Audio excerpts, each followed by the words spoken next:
Ladies and gentlemen, welcome to another video. Before you comment saying, what are you talking about? Italy is amazing. Let me explain. And also, before I get into explaining why I think Italy doesn't deserve tourists, let me say that I had a great time there. I enjoyed it majority of the time. There was times where I hated Italy and Europe in general.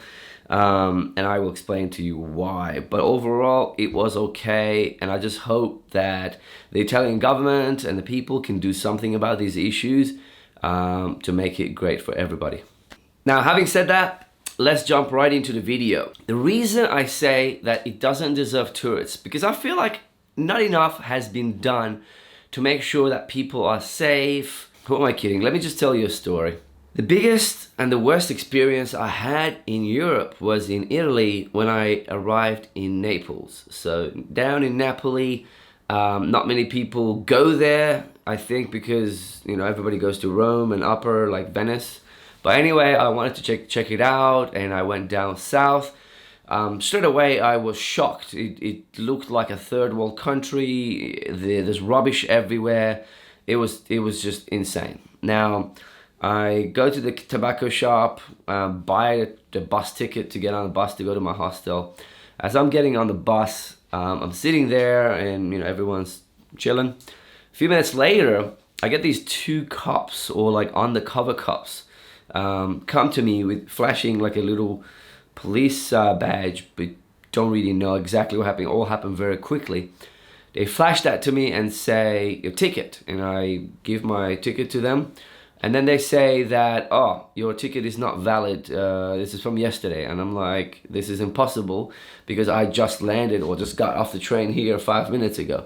As you can see, my luggage is here with me and that's impossible. They're like, okay, give us your passport. We need to check your documents or whatever.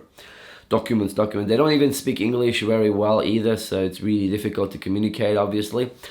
But anyway, they get my passport and they look at it and they're like, okay, no, you don't have the right ticket and you need to pay a fine of 117 euros. Obviously, I'm shocked and I'm saying, well, this is not right because, you know, I did pay my fare and I shouldn't be going through this. It's, you know, what the hell. Anyway, the bus driver refuses to talk to me totally. And they said, okay, you're gonna get off the bus. And at the same time, it's just me and there's another guy who's a Chinese guy. And I noticed that they didn't really talk to that many people. They came straight to the tourists. So that kind of was a bit weird for me. But anyway, I didn't really pay attention. It's all happening so fast. And I'm getting nervous. I get off the bus because they're forcing me. The bus has stopped. The Chinese guy gets off the bus and starts running, sprinting. The guy doesn't chase him, and I was just like, okay, so it's this is another red flag here. Anyway, they say that if you don't give us the 117 euros fine right now, we will take your passport and we won't give it to you, and you won't be able to get your passport. And I'm just like, this is insane. That can't be real. Are you kidding me? Like, what the hell? If I have to pay a fine, I should be able to pay it with credit card somewhere. They're like, no, cash only. There's no receipts, there's nothing. So I'm like, okay, I'm being scammed probably. And I really don't know still because they look legit, they look confident and not too sure exactly still, to be honest. But anyway, 117 euros and I'm like, nope, this is not gonna happen. I waved some guy down. It's just a Canadian guy who lives in Italy, and he knew exactly what to do. He talked to them, trying to calm them down. Unfortunately, it didn't work because at the end they said, look, you know, he said they have the power. You shouldn't have given your passport to them. And I just, yeah, I didn't really know. I mean, if a police comes to you in a foreign country and says, give me your passport, will you say, no, thank you? Yeah, anyway. So they say, no, you got to pay it. And then I said, look, I don't have any cash. I got credit card only. I can pay with credit card. And they say, no credit cards. You can go to the ATM. Obviously, I don't want to do that. So I just said, no, I don't want to go to ATM. My card is not going to work.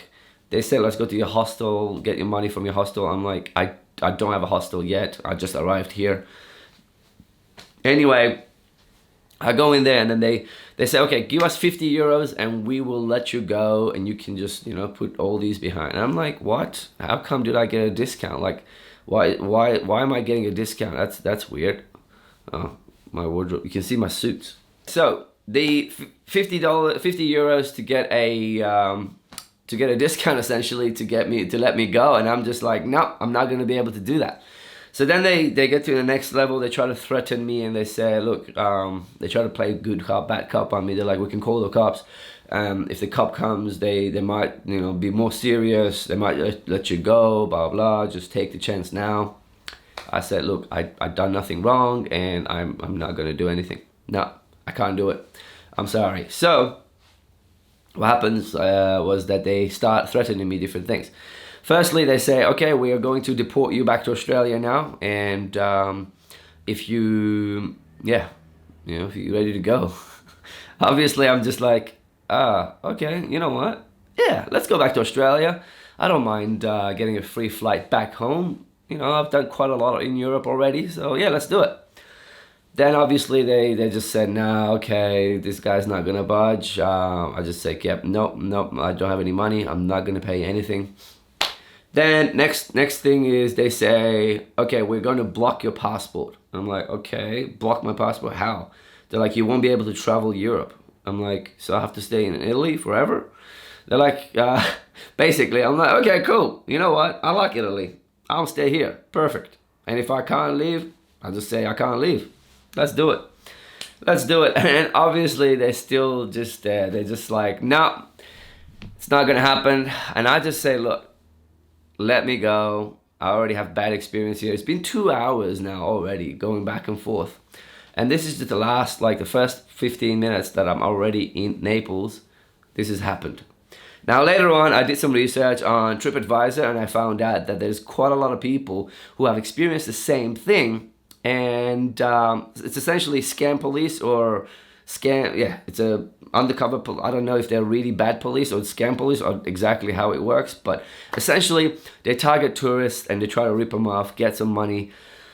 Partly, I guess, because the police doesn't get paid well in Italy, partly because we're in south of Italy and it's run by mafia and, you know, they don't even have garbage collection. There was garbage everywhere in the street.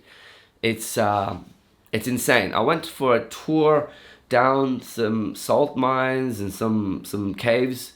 That was a rip-off too, and they're just telling some random stories by some Portuguese girl, not even an Italian girl, and it was just insane. Anyway, Naples, kind of a terrible city for me. It looked interesting. I really wished I could enjoy it, but if that traumatic experience happens to you in the first 15-20 minutes, it just kind of ruins the rest of your trip in that city especially.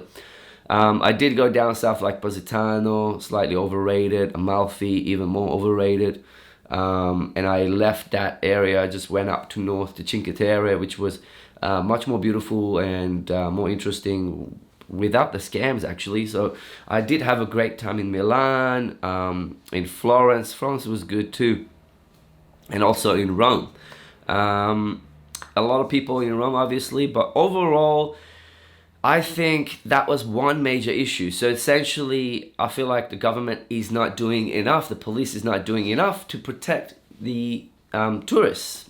There was a lot of other scams actually. In Florence, for example, there's this scam that they put their posters or their pictures that they've, you know, paintings that I've done and they've purchased or whatever, put on the ground and then wait for people to step on it. And sometimes they put it in a narrow area. So some people who are in a hurry, they step on it and then they demand some money, which is crazy because it's worth like nothing, €1, and they ask you like 15, 20, 50, 100, anything they can get from you. There's also a lot of people getting signed petitions that if you've watched my other videos, you know that I exposed a few of them and they wanted to fight me. And also there's another one that they are giving you wristbands, like friendly wristbands. These are mostly black Africans. Only €1. That's pretty cheap. Alright, mate. Can I get a wristband?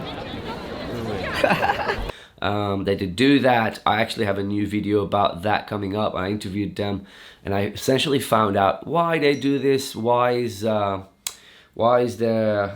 It's not your phone. It's my phone. Sorry about that. Why are they doing this? And they kind of give a little bit of a deep, I guess, story back behind why they're doing this. Where do they get it? How much they profit? How do they support their living there? So I guess it's a big issue, but there's been a number of cases where people go to the police and police don't really care too much. It's just, like, did you die? It's like the Hangover movies, like, but did you die? Well, no, I didn't die, but this is it spoils the experience in the country. When I go to Italy, it's not all fun if I have to deal with a lot of scams and thefts and pickpockets. Now, to be fair, a lot of them are not Italians. Now, these people, mostly, I noticed Moroccans, Eastern Europeans, Bulgarian, Romanians, mostly, a few like Africans selling different things and trying to push people to give them donations and money.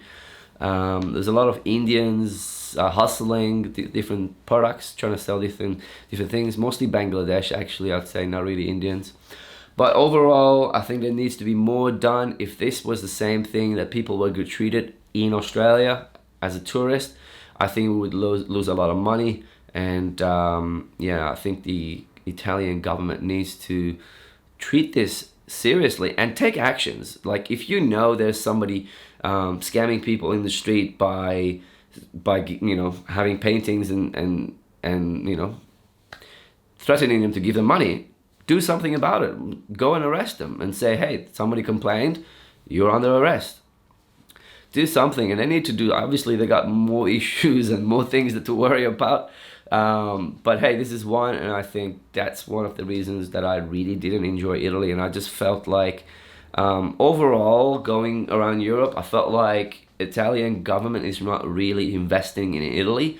Everything was, falling apart. Everything's really old.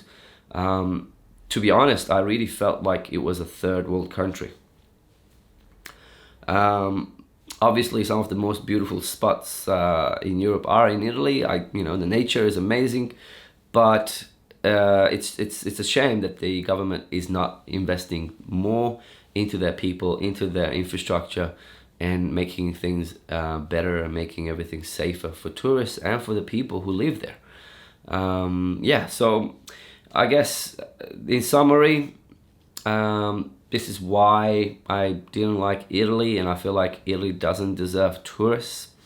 There are much other countries much better that are treating people better and people are safer there.